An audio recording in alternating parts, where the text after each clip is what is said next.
Today I am solving this math problem 5 minus 5 into 5, 5 minus 5.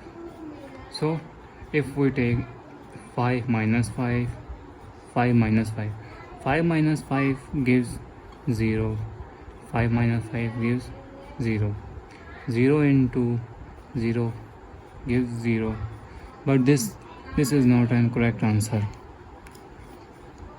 To solve this problem, first we know the basic rule B O D M A S. B stand for bracket, O stand for order of equation, D stand for division, M stand for multiplication, A stand for addition, S stand for subtraction. So division is first priority, then second priority subtraction.